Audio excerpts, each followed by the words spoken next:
In all of American history, we've only had 4 indictments of a US president, and they all happened to the same man this year. So at what point are we going to stop pretending that this is normal? At what point are people going to stop trying to spin this? When will our media finally stop giving both sides and just lay out the facts? When will we stop putting liars on TV or allowing media networks to broadcast propaganda and call it news? At what point are we finally going to call a spade and be like, holy shit, we made a big mistake?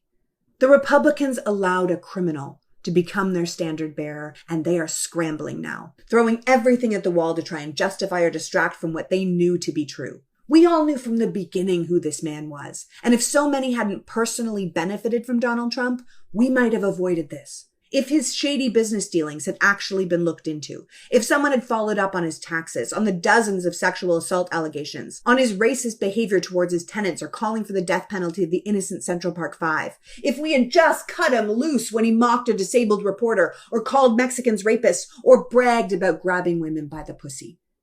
We knew who he was, and we let it continue. We gave a narcissistic sociopath with no platform or moral compass, questionable business dealings, and sketchy foreign relationships access to the highest levels of government of the most powerful nation in the world. We made the thinnest skinned man practically untouchable. We can't be that surprised he didn't want to give it up. So here we are with American democracy literally hanging by a thread, with the leading Republican candidate for president indicted on everything from conspiracy against the United States to espionage. And he is still being supported by people who choose power over morality, ruling over governing, and profit over truth.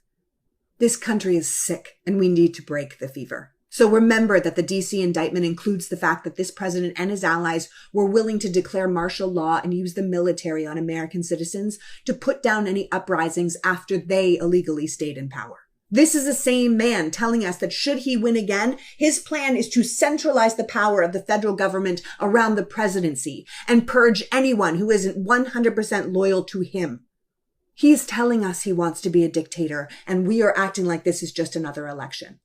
The DC case is federal, the Georgia case is state, but both indictments lay out a detailed case of a criminal conspiracy to defraud the people of the United States. Every single thing you've heard about election interference, ballot irregularities, fake ballots, stolen elections, corrupted machines were lies and projections from the party who wanted to stay in power against the will of the voter.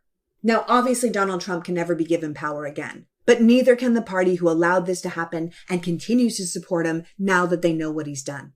We right this ship one way, by holding everyone involved accountable and by decimating the party that endorsed it at the voting booth.